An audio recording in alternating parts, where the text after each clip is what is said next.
In 1925, the monsoon season had failed.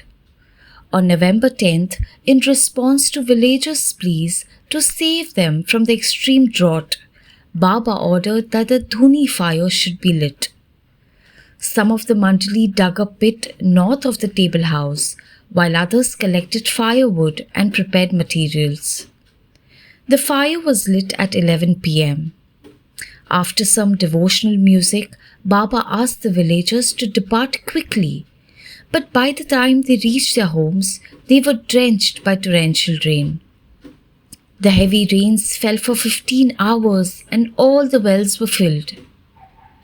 On that anniversary, 1 year later, the Dhuni was lit again at 7 p.m. and again it rained. The Dhuni was also lit on the second anniversary, and this time it rained for 2.5 days, causing severe flooding. The villagers came to Baba again, begging him to stop the rain. On December 12, 1941, Baba was staying in seclusion in the tomb up the hill. He came down the hill, but remaining in seclusion, he had the Dhuni curtained off. Besides Gustadji, who lit the Dhuni, only Padri, Pendu and Pleader were allowed to be present.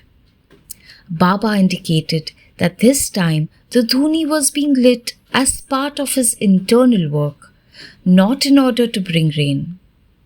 Exactly 1 month later, Baba allowed 5 of the mandali to be present.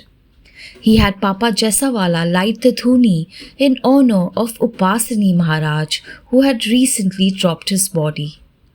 From that day onwards, Baba ordered that the Dhuni be lit on the 12th of every month at Meherabad. The current platform around the pit was built in 1948. Baba himself lit the Dhuni on September 26, 1954, during the 3 incredible weeks. Meher Baba last attended the lighting of the Dhuni on November 12, 1955, during the Sahavas program. At that time, he asked all attending to sacrifice some desire or shortcoming to the Dhuni. This custom has been followed since then.